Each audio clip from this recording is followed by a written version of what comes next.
हमारी पार्टी के राष्ट्रीय अध्यक्ष जेपी नड्डा जी ने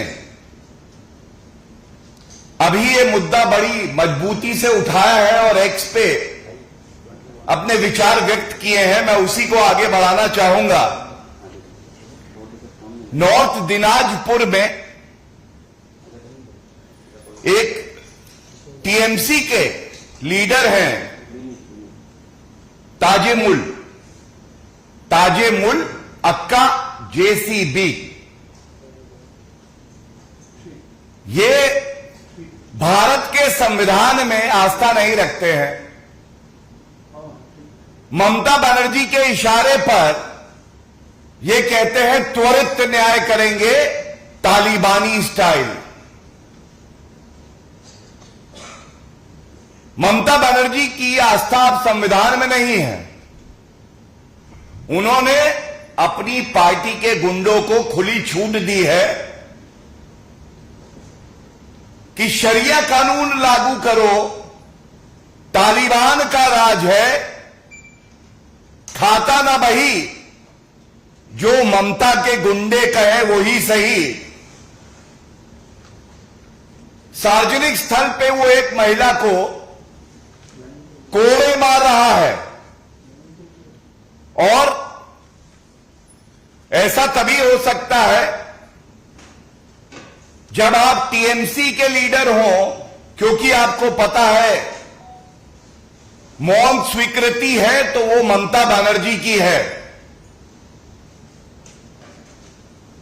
जनता बंगाल की त्रस्त है ममता बनर्जी से, और ये कहना गलत नहीं होगा।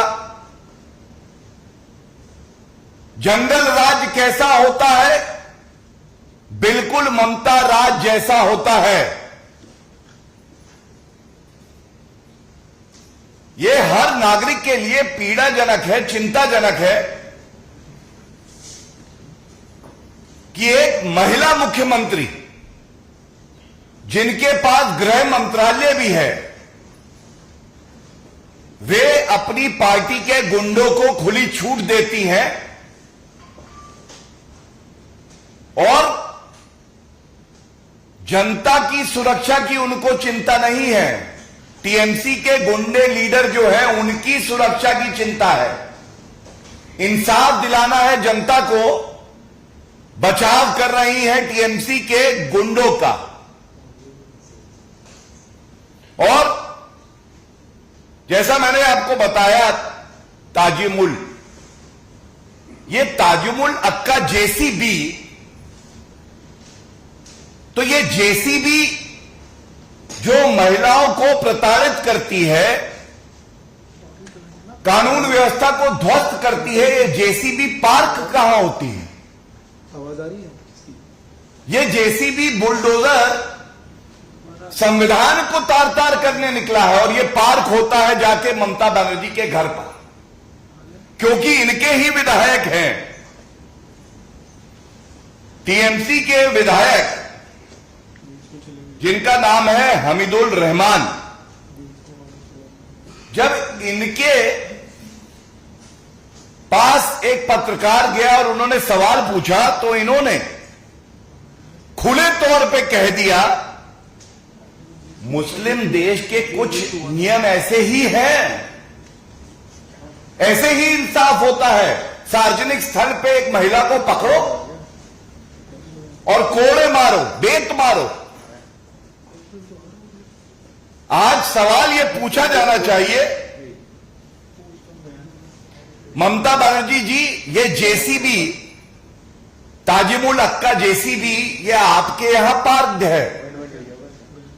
दूसरा सवाल यह है, ये आपके विधायक जो हैं हमीदुल रहमान, ये आप ही की सोच क्या आगे बढ़ा रहे हैं कि किसी भी महिला को पकड़कर सार्वजनिक स्थल पर कोड़े मारो, क्योंकि ऐसा मुस्लिम देशों के नियम के अनुसार हो रहा है। तीसरा, ममता बनर्जी, आप स्वयं एक महिला हैं, आपके पास गृह मंत्रालय है और हम सब ने देखा संदेश खाली में भी आपने चुप्पी नहीं तोड़ी संदेश खाली ने शाहजहां दिया और नॉर्थ दिनाजपुर ने औरंगजेब ताजिमुल दिया। मैं पूछना चाहूंगा, आज जो विपक्षी दल, जो घमंडिया संविधान की प्रतिलिपि हाथ में लेके खड़े रहते हैं, क्या ये जो तालिबानी न्याय हो रहा है पश्चिम बंगाल में, वो इससे सहमत है?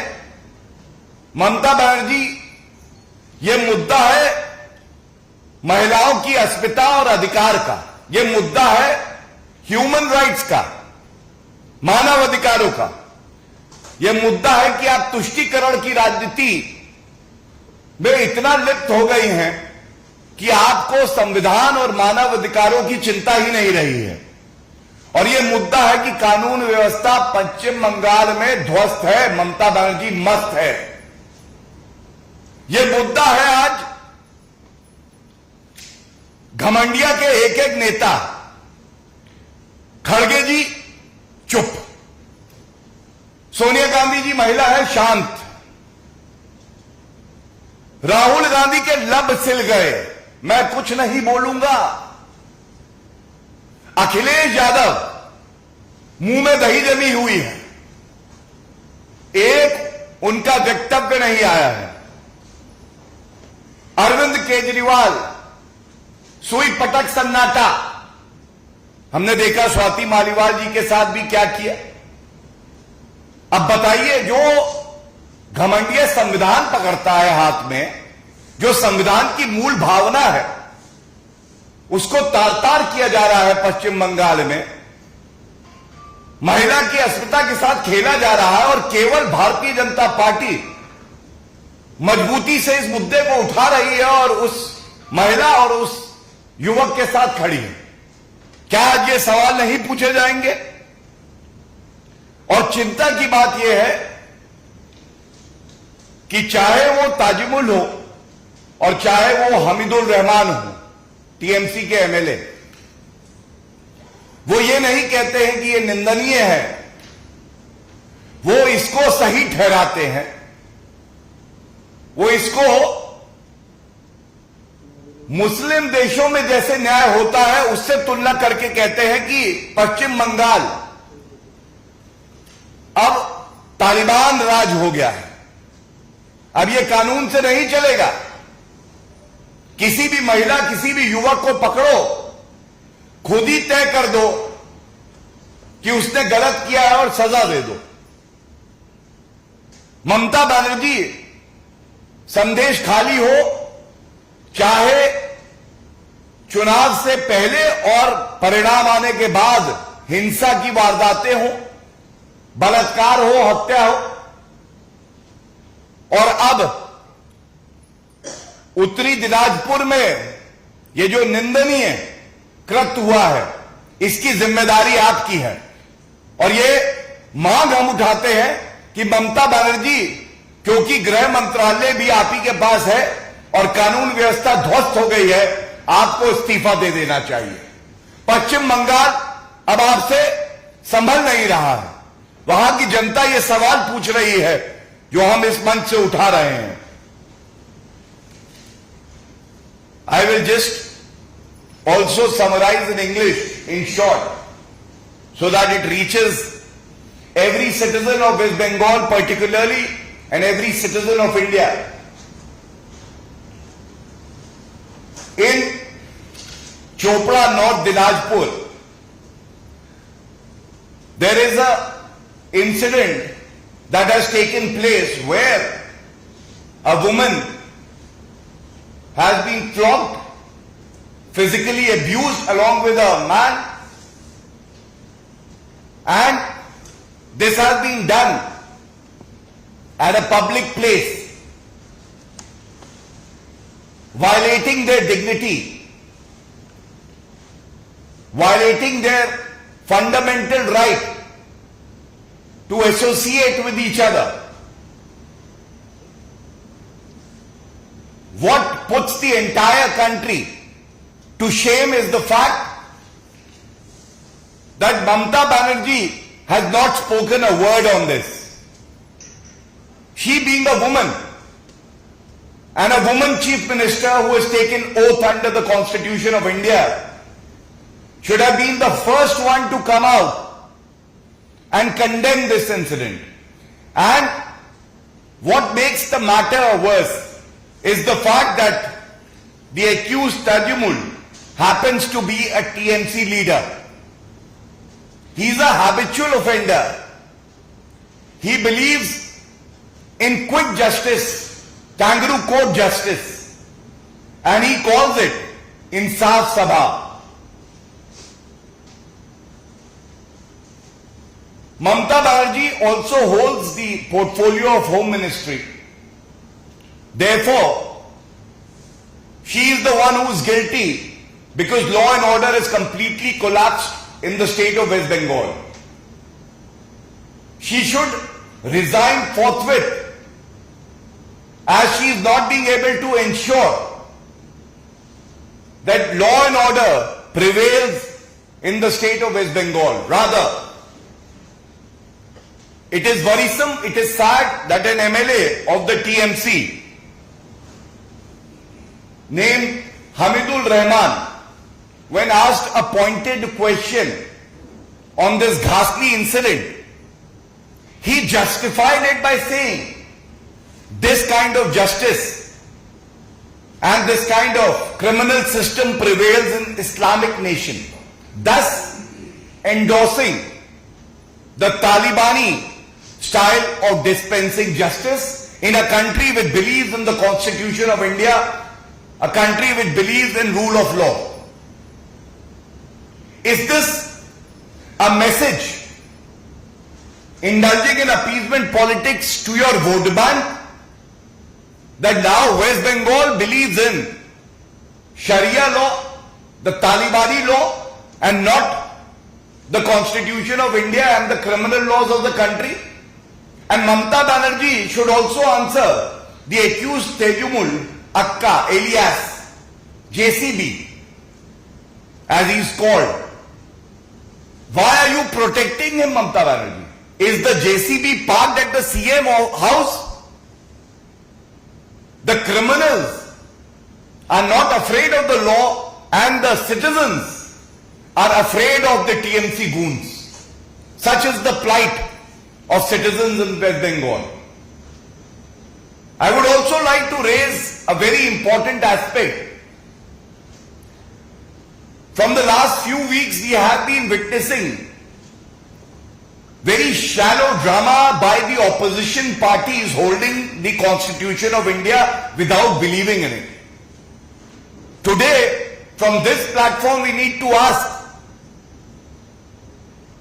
where is Mallikarjun Kharge ji, Sonia Gandhi ji, Rahul Gandhi ji, Akhilesh Yadav, Lalu Prasad Yadav, Tejasvi Yadav, Arvind Kejriwal?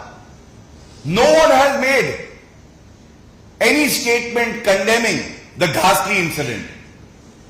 Such is their belief in the Constitution of India, or rather we say, such is their belief in the Taliban rule of law, which has been imposed by Mamata Banerjee on the citizens of West Bengal. Our National President JP Nadda ji has raised this issue through an ex-post, and on behalf of the Bharatiya Janata Party, I must assure every resident of West Bengal, every citizen of India, that Bharatiya Janata Party will be standing shoulder to shoulder with the victims and will protect the fundamental rights of the citizens fiercely. We believe in the Constitution of India. We will ensure that this Talibani kind of government does not even exist for a day. Constitution of India has to prevail, and our fight starts, and we demand Mamata Banerjee to resign forthwith. And in the end, I just want to also say that this incident pertains to the dignity of a woman, one. Two, It pertains to the issue of human rights being violated in West Bengal. It raises a very serious concern regarding the cheap, petty appeasement politics that Mamata Banerjee has been indulging in, violating the Constitution of India and the oath that she has taken. And it is also an indication of how law and order has completely collapsed in the state of West Bengal. Thank you. If there are any questions pertaining to this issue, first I would like to take that. हाँ जी.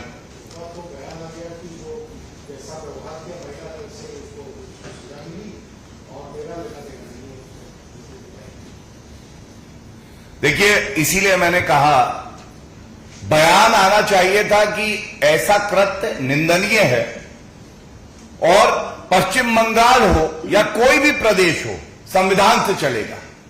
लेकिन जो media में reports आई हैं, MLA ने कहा है कि ऐसा कानून इस्लामिक देशों में होता है, तो आप इस निंदनीय कृत्य को सही ठहरा रहे हैं। और ऐसा क्यों हो रहा है मैं आपको बता दूं।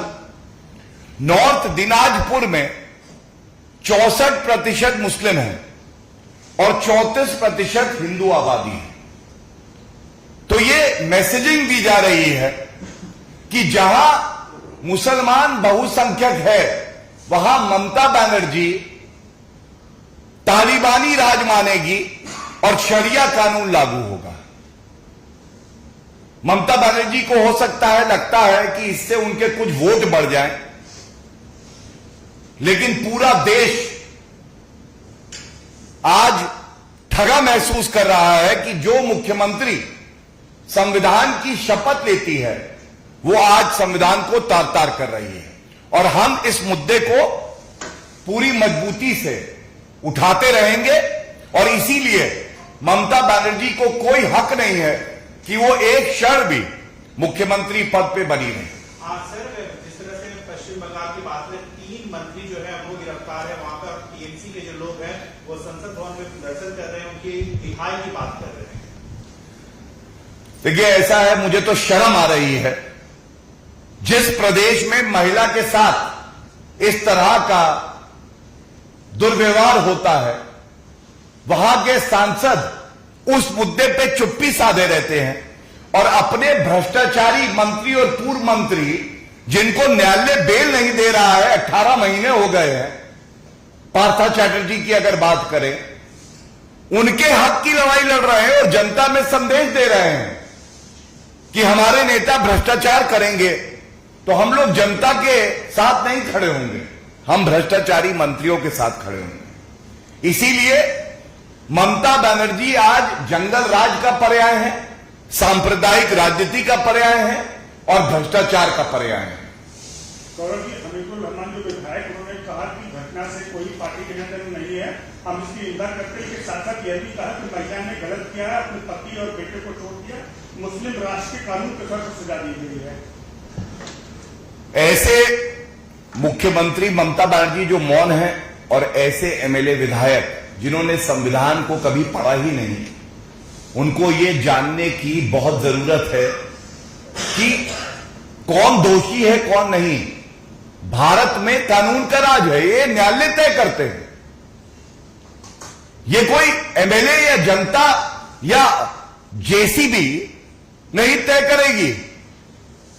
और जब आप इस तरह के वक्तव्य देते हैं या ममता बनर्जी की तरह मौन मुद्रा में आ जाते हैं, तो आप ये जो तालिबानी सोच के लोग हैं, जो टीएमसी अपना वोट बैंक समझती है, उनकी हौसला अफजाई करते हैं।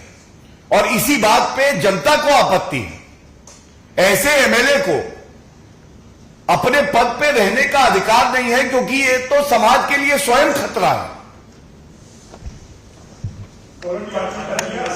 एक बार भगवान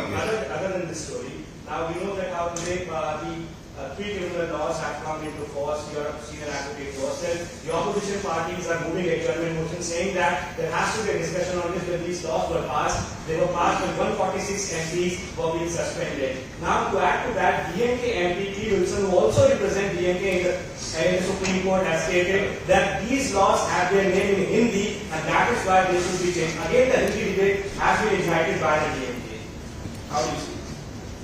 Today is a historic day in the annals of our free country, India. And why do I say that?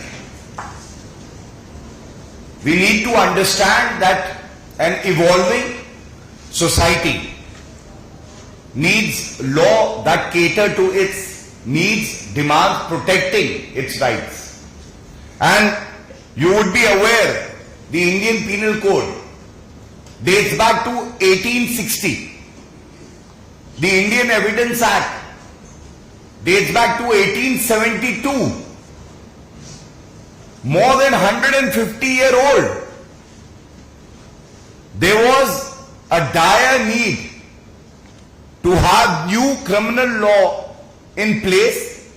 We take a lot of pride that this government led by Shri Narendra Modi ji believes in empowering the citizens of the country and ensuring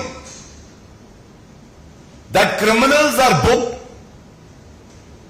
and they are convicted in the shortest possible time so that justice, effective justice and speedy justice is available to every citizen. I must also tell you a few highlights of the new laws. In the earlier laws, terrorism, which is a menace, and this government has taken a resolve to ensure that we would eradicate terrorism. Terrorism in the older laws had no definition, making it difficult for the prosecution also, for the police also, to file a charge sheet or to prove a case. The new laws have defined terrorism. Second, mob lynching has been made an offense and death penalty would be attracted. Is this not welcome? The older laws did not have any such provision. The new laws specially focus on the rights of women and children. There is a separate chapter for that, which will ensure that there is specificity when it comes to crime against women and children, and they deter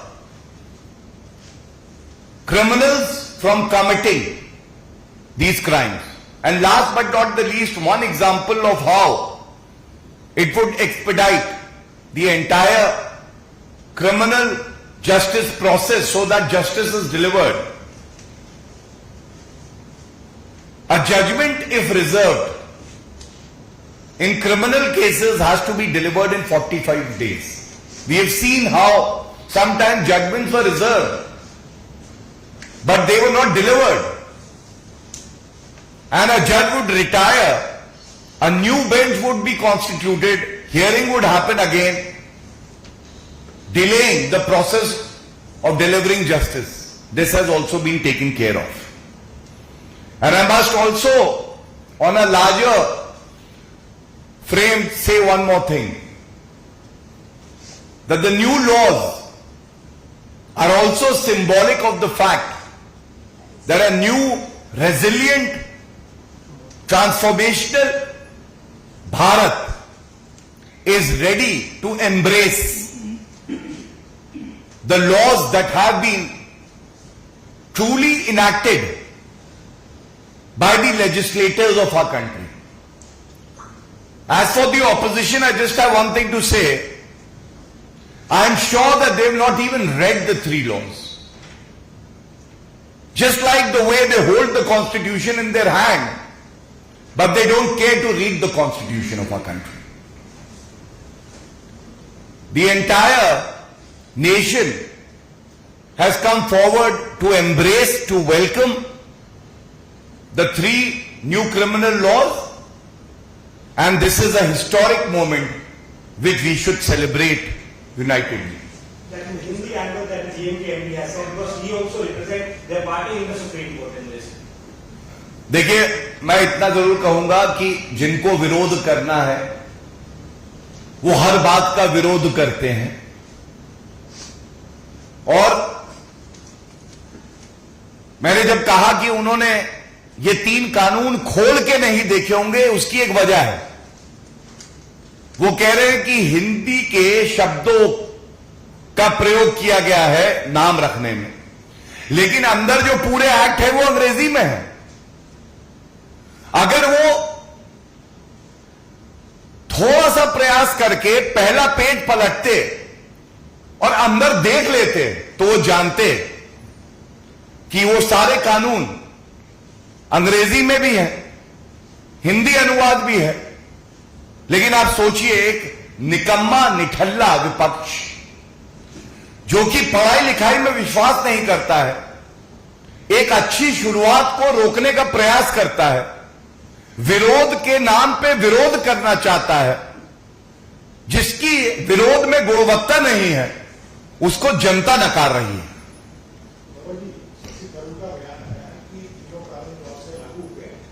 कोई सदन में चर्चा नहीं हुई ना पिछले विपक्षी दलों के अधिकतर सदस्यों को मिला। देखिए, मैं इतना ही कहूंगा और सह सम्मान कहूंगा, जब विपक्ष के सांसदों को चाहिए था, खासकर कांग्रेस पार्टी के सांसद, आपके, टीएमसी के जो निलंबित हुए थे, कि वो चर्चा करें और तैयारी से संसद आए, तो वो टेबल पे खड़े थे, वो नारे लगा रहे थे। और अब जब भारत आगे बढ़ गया, नए कानून आ गए हैं, तो वो कह रहे हैं चर्चा नहीं हुई। तो मैं इतना ही कहूंगा, जब समय था, अगर पर्याप्त तैयारी करके आए होते तो आज इस तरह से बौखलाते नहीं, खिसियाते नहीं, और ये जो नए युग की शुरुआत है, जो सशक्तिकरण है नागरिकों का, इसमें उनकी भी भागीदारी है। Thank you everyone.